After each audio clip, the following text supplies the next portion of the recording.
Shalom. First and foremost, I want to give all praises and glory to Yahweh, Bashem Yahushai, Bashem Kakwadash.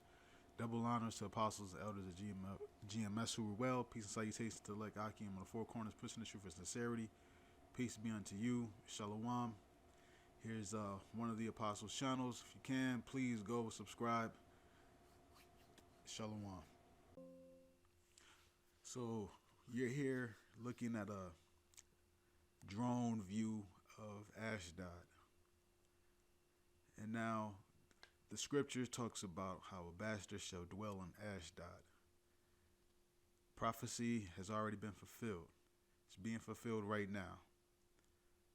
If you don't know the scriptures, if you don't know prophecy, if you don't know history, if you ain't know no better, you would think that the people of the book are living in the land right now. But no, that's not the case. The scriptures talks about when we get the land back, the streets will be paved with gold. Not with concrete, not with stones and bricks and all that type of stuff. This does not look like a kingdom where the streets are paved with gold. They can't possibly be the people of the book off of just that strike alone. So all this that you see right here, all of this that they done built up, they built it up for nothing. And all of it is going to be destroyed. We're not going to have people come in with bulldozers, knock it down. All right, now, okay, now put some gold down here now. No. This place is going to be destroyed with fire too. So the land of Israel is going to be hit. They're not exempt. Fire cleanses places. Just like how water cleanses, fire cleanses. So you're going to have fire from the ICBMs. Then you're going to have the fire, or shall I say plasma, which are the lasers that come from the chariots of God that destroy this place. So it got to be destroyed. It got to be rebuilt again. Revelation 16:16 reads, and he gathered them together in a place called in the Hebrew tongue Armageddon. And Armageddon, as you see up here, I'm going to pull up a little screenshot from the blue letter. Armageddon equals the hill or city of Megiddo. In Revelation 16, verse 16, Revelation chapter 16, verse 16, the scene of a struggle of good and evil is suggested by the battle plain of Esdraelon, which was famous for great victories of Barak over the Canaanites and of Gideon over the Midianites, and for two great disasters, the deaths of Saul and Josiah. Hence, in Revelation, a place of great slaughter, the scene of a terrible retribution upon the wicked. That is pretty much it. If you want to read the rest, you can read the rest. If you want to read the story about the death of Josiah, you can go to 2 Chronicles chapter 35 and verse 22, or you can start at the beginning of 2 Chronicles chapter 35. Here's another verse. This is a Joel that's speaking about there being destruction in the land of Israel. This is Joel chapter 3, I'll start with verse 1. Joel 3 and 1. For behold, in those days and in that time, when I shall bring again the captivity of Judah and Jerusalem. Verse 2. I will also gather all nations and bring them down into the valley of Yehoshaphat, and will plead with them there for my people and for my heritage Israel, whom they have scattered among the nations and parted my land. A lot going on in that verse. So we're scattered. So we're not even in the land no more. So then, what's going on? If you look at the map, Valley of Yehoshaphat is right in Jerusalem, or right near Jerusalem, shall I say? Because in ancient times, and even in modern day times, you can say for a large portion, most time wars are fought in valleys and plains and in the wilderness. You know, it's not too often where they fight a war right in the heart of the main capital or the main city. You know, eventually it gets captured, but for the most part, a lot of times, you know, the heavy battle it goes down in the valley. You know, because you're gonna plan on taking spoils, so you don't. So whatever's standing, you don't want to completely destroy it. You know, if I'm about to invade, let's say a country, and they got nice treasures and gold in this palace, I'm not going to destroy the palace. I'm going to keep the palace open. I want to fight you over here, you know, because I plan on being in those places. So a lot of times you will fight in valleys. And here it says, I'll bring you to the valley of Yahweh Shaphat. Does that mean they're actually going to be fighting in the valley? No. This is about all of Israel. So Armageddon and Valley of Yahweh Shaphat don't believe that it's just those two places.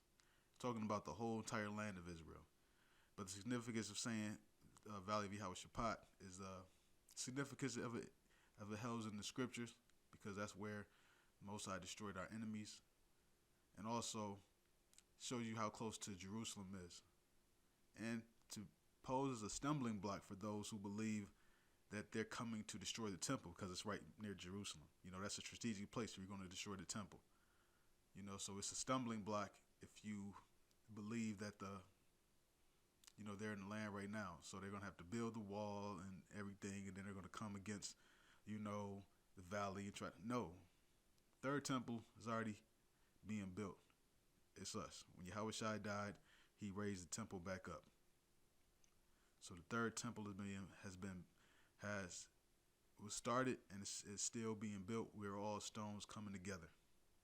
So right now, we're in perfect positioning. So what's going to happen is, eventually, the Most High is going to shoot lasers, as I say, on that place. He's going to destroy it. So who's in that land right now? You got Esau, Edom. That's the bastard that dwells in Ashdod. You know, we've been scattered. It would not make any sense for the Most High to basically cause a great destruction in the land when we're in the land. That's what 70 AD was about. We got scattered and we got, destroyed by the Romans when that great flood came out. That didn't happen. It's not happening again. And minister goes back to serve or servant. So they're going to serve us. This is what they're going to have to do. Jumping over to Isaiah chapter 61 and verse 4.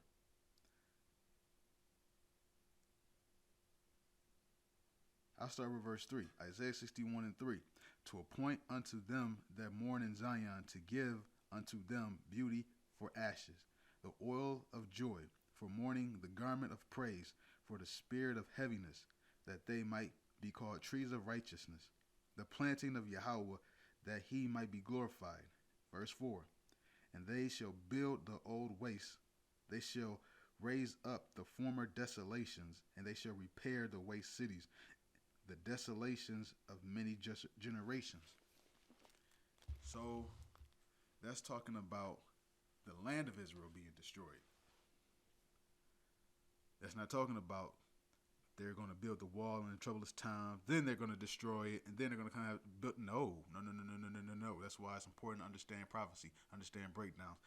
Daniel chapter 9, the 24th through the 27th, has already been fulfilled. 70 weeks, talking about from when the going forth the commandment, which was Xerxes the first, all the way to the end of the 70 weeks, which is really 490 years, which was when the Romans destroyed the second temple. And now, in the midst of the week, and I'll elaborate on this a little bit more in Daniel chapter 9. And the 62nd week, if you do the math, 62 times 7, 434. So 434th years, that's when Yahushua was cut off. He died, resurrected. When he died, the veil of the temple rent. So the temple was destroyed at that moment, just like how the temple of, he said, destroy this body and raise it up. The temple of his body was destroyed. But also that physical temple was destroyed when the veil rent. So the second temple was done away with. Now, when he resurrected, the third temple is now intact. It wasn't until 70 AD when the actual physical stones was actually destroyed by the Romans. But the temple already was done. You're not having two temples at the same time. So that was basically just standing, just almost pretty much just decoration after the veil of the temple was rent and Yahushua's body was raised. It was just there pretty much for ceremonial purposes. So these nations are not going to come and destroy another temple. The third temple was Yahushua being raised. And it's not in Jerusalem. We're scattered. So these other nations, they're not trying to come to destroy this temple. And the gutter rats over there in the land, they're not going to build, the third temple again with physical stones. No, that's a wrap. And with that, I'm going to wrap this lesson up. I hope this has been edifying. And until then, I'm going to say all praise and glory to Yahweh Bashem Yahushai. Double honor to the apostles, elders, GMS who were well. Peace, salutations to Lake Akim on the four corners, pushing the truth for sincerity. Peace be unto you and shalom.